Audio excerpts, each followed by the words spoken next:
Okay. So we'll begin by calling to mind perhaps the image of a mountain or a tree. And both of these have a root, a base that is much larger than what we can see on top. If you imagine the root system of a poplar or the base of a mountain extending deep, deep, deep right down to the mantle of the earth. And so it is with us. What exists below the surface is much greater and much more complex and often much stronger than what's visible on the outside. And it's this idea that we tap into when we sit in practice in the mindful body. If our posture is too rigid and straight, we can't hold it. And if we're slouched over, we can't hold it either. And it's not a strong posture. So just find something that you can be relaxed in that does feel like you have, some strength in based on your own physical abilities. And we'll just take a few deep breaths, observing our bodies. What does that mean, observing my body? Paying attention. Are my feet on the floor? What do my hands feel like? What's my back feel like? Is it hard to sit up straight? Is it uncomfortable? Where do I have kinks?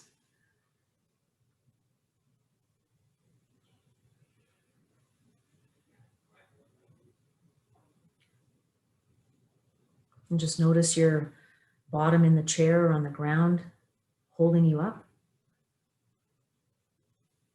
Your feet flat and strong, connected to the earth around us, connected to everything else around us.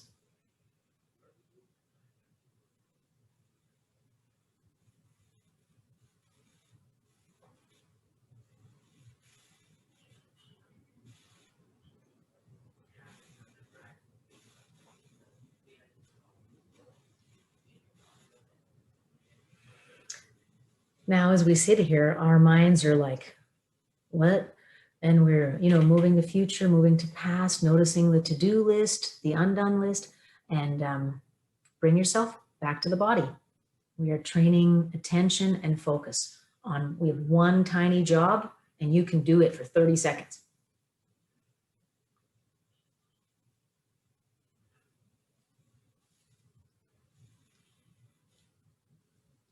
I have preschoolers who can do this for a couple minutes. So I have faith in grown-ups. I know we can try.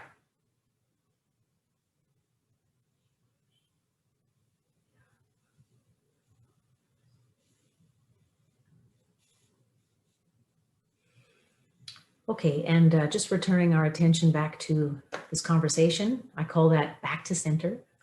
And there you go, you've done it. You've meditated for like, a minute and a half. So that's it.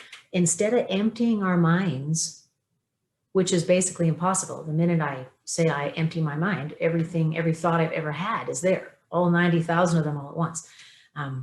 And hooray for this busy problem-solving brain that wants to do that wants to move forward. What we do when we're practicing mindfulness meditation, at least, is give ourselves one tiny job and a short little window to get it done, so that it's a reasonable goal that we can measure. And, we can pat ourselves on the back for because we did it. So that's our first mindfulness meditation anchor. It's called the mindful body. Just getting into that strong, straight posture that we can hold for as long as we're sitting in practice. And observing what that means, where it's uncomfortable, physically what's happening, my feet, my hands, my back, my hair, my head, observing where there's resistance and where there's ease, getting to know what's going on in here right now.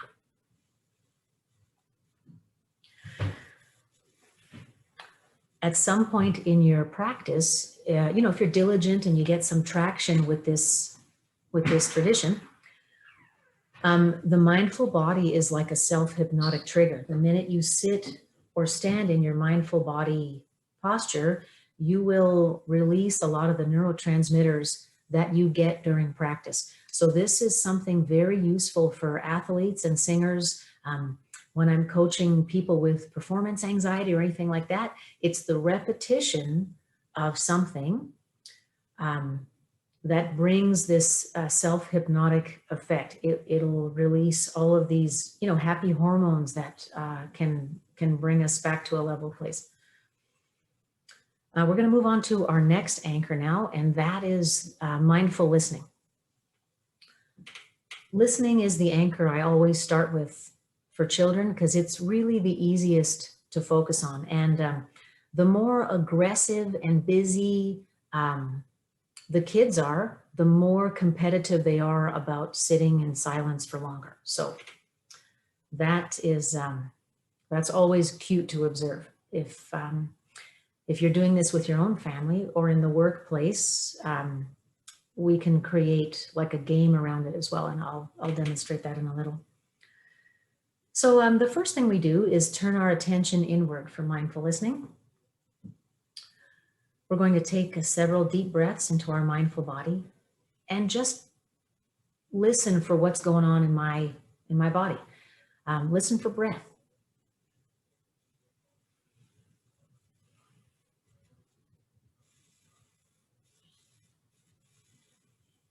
Listen for your stomach gurgling. Maybe you're hungry or digesting.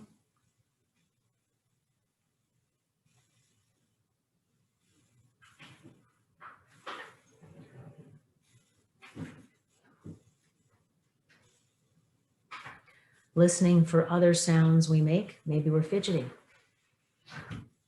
Maybe you can sort of feel your heartbeat also.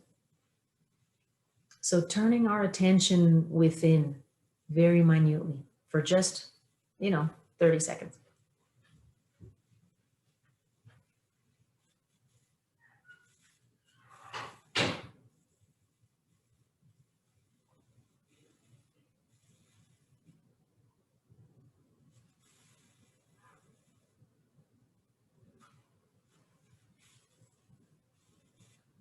And now let's stretch out our mindful listening. So in the room where you're working, let's pay attention to the sounds in this room. Perhaps you can hear your computer fan, kids,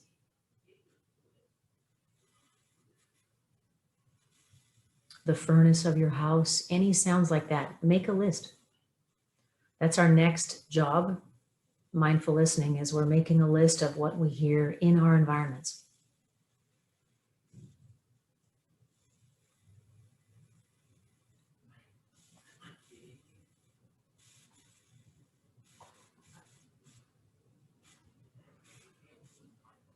And if you hear nothing, well, that's amazing. Enjoy it while you can.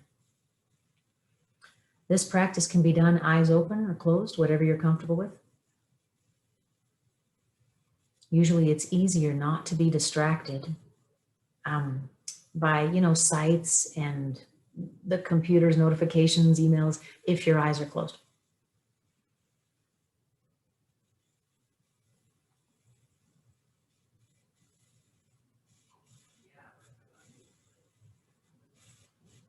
And now let's stretch out our mindful ears even further. Can you hear what's going on outside of the room where we're practicing now? Maybe other noise in your house? Birds and cars and stuff outside?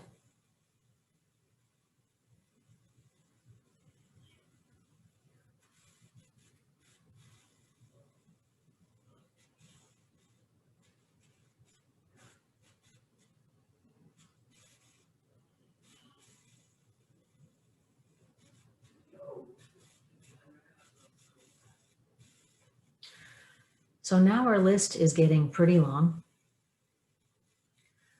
of all the things that have been going on without our noticing.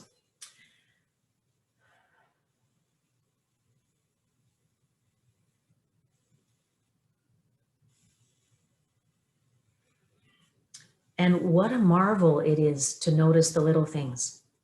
Every major development in human history has come from somebody getting outside his or her busy brain and paying attention to what's going on around us.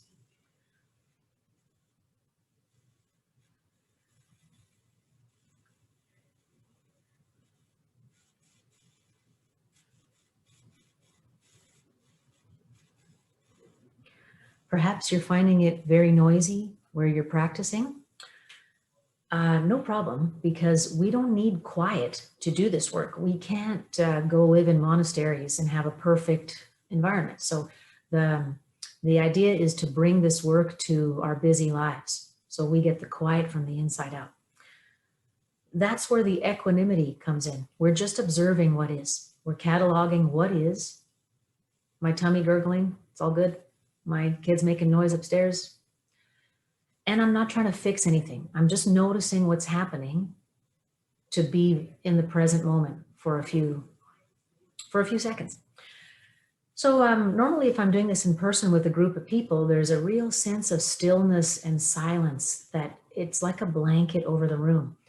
And it might have been for children or adults, it might have been the very first time they have sat in silence together ever. And the sense of relief and release in sharing silence with others it's tremendous. At this point, I'll say, how do you feel? And people will say, I feel great. I feel calm. I feel relaxed. I feel bored. I'm hungry. I'm tired. Yeah, all welcome. It's all welcome. Maybe you didn't know you were hungry before, and now you know you've got to go eat something. Maybe you didn't know you were tired, how tired you were. And the minute you stopped, you gave yourself permission to stop, to slow down from the wheel, the rat race for 5 minutes, you wanted to fall asleep. So these are all useful indications of what's going on. And if you find the minute you're sitting in practice, you fall asleep, number one, try to do your practice sitting up, or do it first thing in the morning. But also that means you're tired. You need more rest. And meditation isn't going to fix that, but it helps you become aware of it, aware of a problem that you need help for. Maybe you can make changes on your own, or you need external help. Now, if you're one of the people who feels great taking a few minutes out of producing, we are relentless producers of stuff, like on this linear climb to be productive and successful. If you feel great relief at taking a 5-minute break from that, where we don't have anything to do right now that produces something external in your environment. This is internal work. And if that makes you feel good, well, you can have this anytime you want. It's free, it's instant, it's available wherever. We don't need to be in our homes. We can do it on the train. We can do it while driving, while doing dishes. This is the gift we can give to ourselves. We don't need an app, but there's lots of good ones. We need free will and intention and discipline, and that's it. So those are two anchors, the mindful body, mindful listening. And when we're sitting in practice, we don't need to just stick to one thing and I've got to do this one thing. We move fluidly between anchors, because that's what our brain does. It's like distraction, distraction, oh, back to this, distraction, distraction, back to this. Endless, lifelong. And it's the compassionate returning to our little job, listening, feeling, breathing, that helps us train the discipline of compassion in the meditation practice. So if you find that your mind is wandering, don't beat yourself up about it. Just, oh yeah, there's my busy brain doing its thing again. Another breath. The more turbulent your thoughts, your emotions, your situation, the more stress you're under, the more difficult it is to even take one focused breath. If you're in pain, chronic pain, right? So what do? It's one breath at a time. That's it. One breath, distraction, distraction, another breath, and you get through the day this way. So we start with little goals. Let's move on to our next anchor, and that is the breath. So this is a traditional anchor used in all meditation practices. And all cultures throughout history, all over the planet, have a history of silent contemplative practice. So, whatever your flavor, make it work for you. If you're a Christian, this is an excellent opportunity to connect with the Holy Spirit. If you're of any other religious practices, bring that to bear on this work. This is an excellent opportunity to listen to the divine rather than to beg for stuff. So, turn this into a form of prayer if that is something you enjoy and is helpful. Otherwise, keep it secular as I am offering now.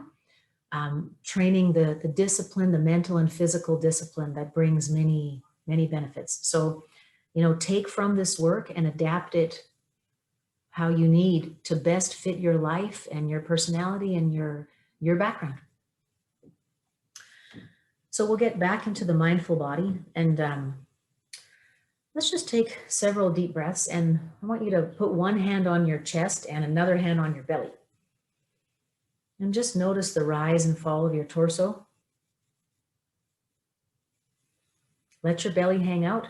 Nothing's got to be sucked in here.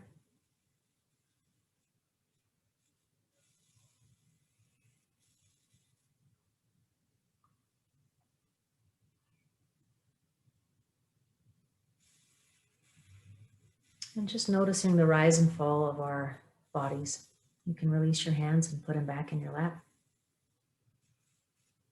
Let's try to take 10 breaths together and see if you can get to 10 without your mind wandering. And if it does, bring it back to the breath and start again.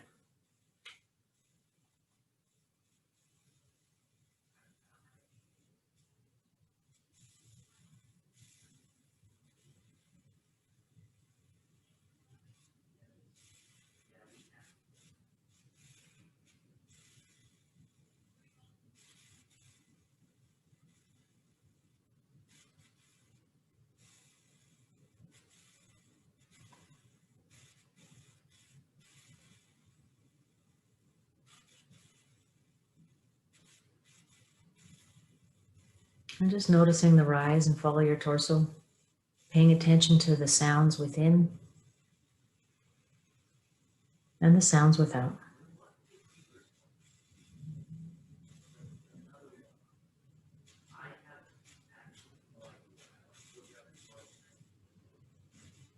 Allowing your belly to relax.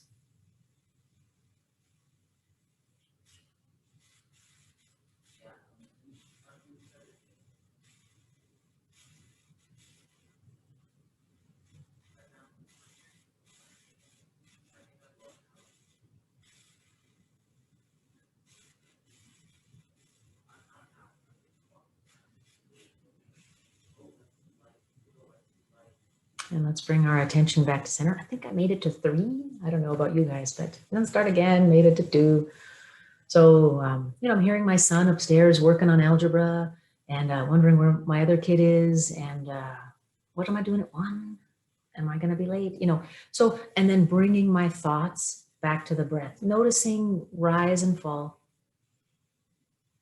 There's no expectation here. There is no goal to produce.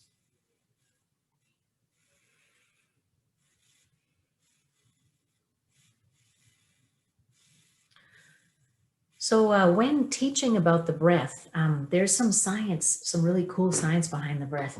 When we take deep breaths, we can metabolize some of our stress hormones. So this is a great thing to do generally.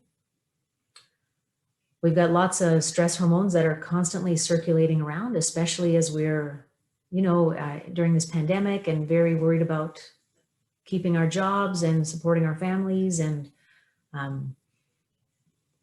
being in recession. There's lots going on for grown-ups. So the deep breath is really important. This is our secret superpower. This is how we can metabolize some of our stress hormones. And this is something to call upon in any stressful situation.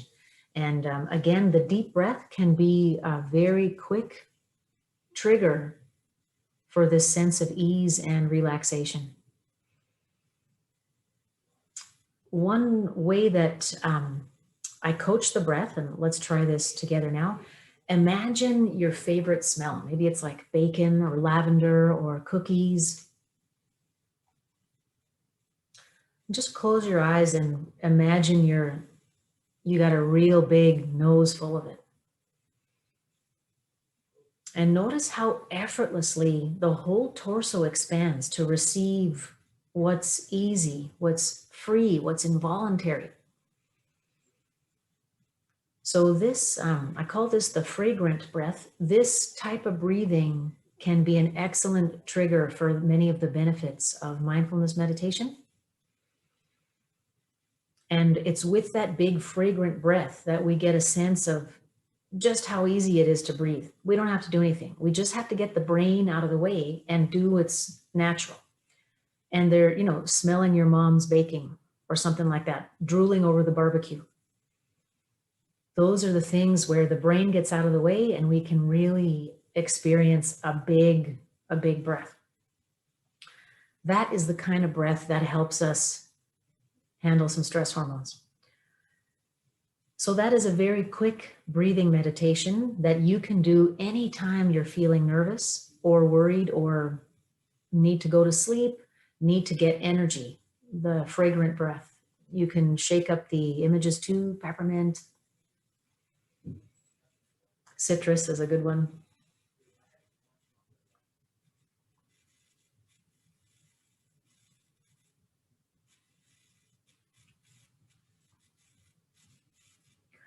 Okay, we're going to move on to the third and final anchor that I'll cover in today's workshop. And we'll pick up from there next week. We'll probably go through 7 to 10 anchors over the course of our time together. So this third anchor is a body scan. And we did a little bit of that in looking at the mindful body. Actually, this is our fourth anchor. We had the body, the listening, the breath. So this is number 4. And what we're going to do now is just sit eyes closed, eyes open in our mindful body. And we're just going to do a scan starting up from our feet. Just send your thoughts, notice how you're feeling. When I say send your thoughts, that's what I mean. Is just notice how stuff feels physically. How do my feet feel on the floor? Is my ankle sore? Is my butt sore? Noticing physically what's going on. Am I uncomfortable? So taking our thoughts up to our abdomen and torso.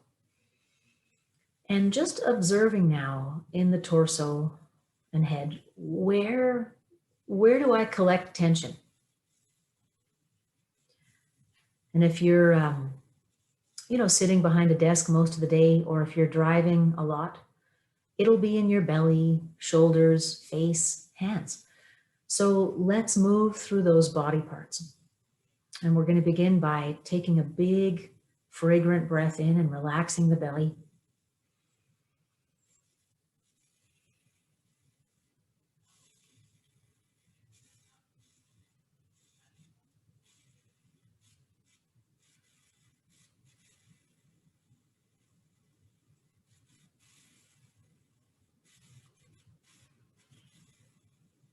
We're under a lot of pressure to be, svelte. So just enjoy having your belly hanging out, because that's what we want. That means it's relaxed. So let it hang out. And moving our thoughts up to the hands. If they're clenched together or interlaced hard, relax them.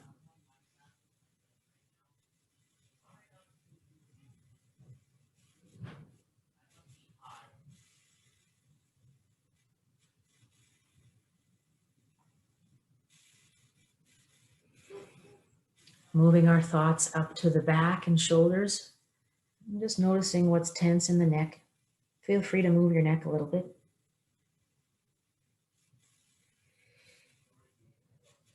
Now, all the while we're doing this, breathing, listening, coming back to our little job if your mind is busy with what you got to do after lunch.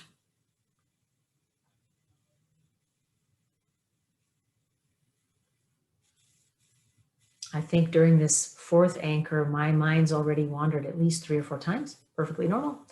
Bringing it back. And finally, sending our thoughts into the face, relaxing the brows. Inhaling deeply.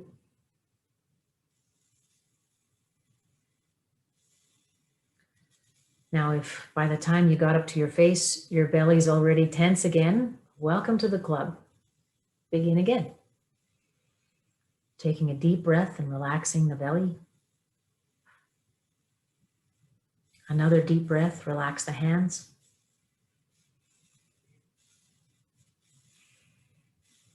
And again, breathing, relaxing the shoulders and neck.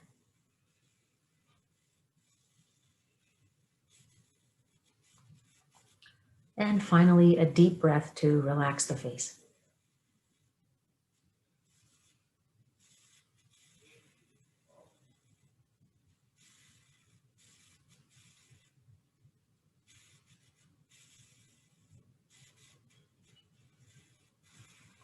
We're just going to sit together in stillness and silence for a moment longer to enjoy this moment.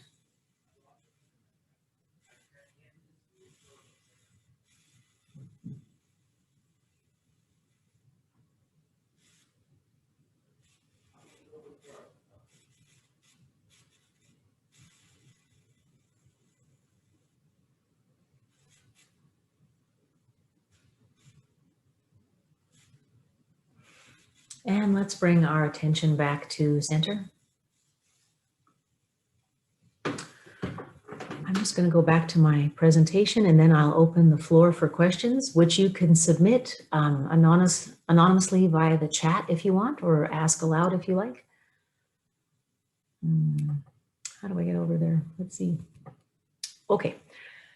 So these are the practices you can do whenever you need them. If you do it daily, that's great. If you can do it, every couple days, that's great. If you want to get something out of this, you have to give it your time, and it doesn't have to be a long time. My most productive times for meditating are doing, boring housework basically, or driving, so I don't succumb to road rage, because I'm one of those. And if I get, when I get behind the wheel, I'm making a commitment to be compassionate and not overreact and perceive offense everywhere. So driving for me is a very useful practice. And then, washing dishes, brushing teeth, any activity that I may be in a rush to get through, I will slow down my movements so I can pay attention to them. And does it actually slow me down? Do I get the work done slower? Nope. The work just doesn't feel like as stressful. So active meditations, you can do. What I'm saying is, if you're going to do an active meditation, you can't really make an excuse not to meditate. You can make time because you're just doing it while you do dishes or brushing your teeth anyway. So there's always a way we can pay attention to what's happening right now. And if you're giving it a little more time, you will get the sense of ease, the plasticity, the more delta waves, all that stuff. That's the stuff you get when you give it a little more time. Let me move on to my next slide. Keep it playful. So we are no longer playful as a society. We're really, stressed out by COVID. Nobody trusts anyone or the news, the government. There's a lot, like everyone's crazy is out on the surface now, right? And it's stressful, So keep this work playful. Don't forget your sense of humor. Bring it with you. The less seriously you take yourself, I take myself, the more we can laugh at ourselves and laugh with others, the more successful we are in being compassionate to self and others, in giving self and others highest and best. And one more slide here. So for more information, we've got, we're going to be picking up, I believe we have 3 more meetings, Tuesdays at lunch. I have many, many podcasts at Calgary Mindfulness, which you can download or stream for free. They're also at the YouTube channel if you prefer to sit with a video. You can email me directly here at calgarymindfulness@gmail.com if you want to discuss anything or if you need help. And I also have a free weekly meditation on Zoom, Sundays at 10. So please feel free to join in that. That is open worldwide. And The podcasts and videos for those are posted after the practice in case you're not able to attend but would like to do so on your own time. So there's lots of resources that are short and sweet that will help you cultivate your own personal practice. And now I will stop sharing my screen and I will open up the room for questions. So if you would like to ask a question, please just unmute yourself and share, or just type into the chat. If there's anything you would like me to cover or repeat next time, do let me know. And even if it's, if you don't have a question, if you'd like to say if you found this helpful or not, that would be good to know. Hi, Rosanna, can you hear me? Yes, I can hear you. Hi, it's Pam. You and I had connected about organizing. Hi, Pam. Thank you. Yes, wonderful. So first off, I was a little bit late hopping on. I just had trouble with my link, right? But when I did get on, the practice I thought was very, very helpful. For myself, I know that just in terms of the benefits of sitting in this room on my own, and it was interesting, particularly with the listening, the mindfulness listening anchor, because it was interesting to see what other things I picked up around me once I was able to slow my breaths and calm my mind, right? So that part I found particularly interesting and a big fit for me. So thank you. I know that I definitely feel the benefits of this time that we've had together, and I look forward to our next few weeks together. So thank you for joining us, right? And I just wanted to jump in and say that. Okay, thank you so much, Pam. That's great. You know, when I am working with, it's most obvious with really busy classrooms. So sometimes I've been working with like groups of kids, 60 plus, and there's, you know, maybe 10 or 12 of those will have impulse control issues. So it's never quiet. It's never not really busy. And the mindful listening, it has this strong impact on everyone where all of a sudden we notice what's going on around us that we didn't ever hear before. And it seems miraculous. So this is such a good metaphor for basically everything. Like the minute we stop and pay attention to what's actually happening, we learn a lot, we feel a lot, we grow a lot. So yeah, thank you for bringing that up. The mindful listening is a very powerful exercise, and it doesn't need to be quiet to be possible. What we're looking for is the quiet inside that we get by observing rather than being a part of it all. We separate a little bit from the noise so we can make this list. Yes, thank you so much. Great comment. I guess, let's see, I'm just looking at the chat here. Okay, yes, thank you for the positive feedback in the chat, and I'm totally open to negative feedback too, so that is how I get better at doing this also. One question I had at another session was, what's the best? Which one is the best? Because maybe we've studied this, we've tried that, and which one is the real one? Which one is the one that gives me the most?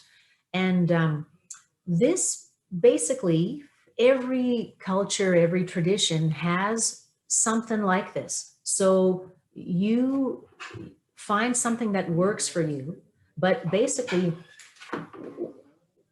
what works is what you put time into. It's the other way around. It's not the practice that's better, it's your discipline and that builds traction. So it's just like yoga, it's just like running, it's just like keeping track of your calorie intake. It is a physical discipline that with consistency delivers a lot. And so that's, so the mindfulness meditation isn't better or worse than other types of meditation or other types of mental self-care. It's just something. And if it works for you, great. And if you have something else that works better, great. As long as you're, committed to being self-reliant and resilient from the inside out, because we are our best friends for life, and we're responsible, right? So that. It sounds like that's something that I'd have to say only to children, but it's really not. There's so many adults that are looking for others to fix their problems, whether it's in a codependent relationship or, something more complex. So, it's inside out. It's how am I bringing my highest and best to every situation? Okay, I guess we can wrap it up here. If anyone else has any questions, please feel free to contact me. You can visit the website or just contact me by email. You can text or call. I'm absolutely available for support. And please feel free to join the Sunday practice if you would like to, and I'll see you next week. Thanks again.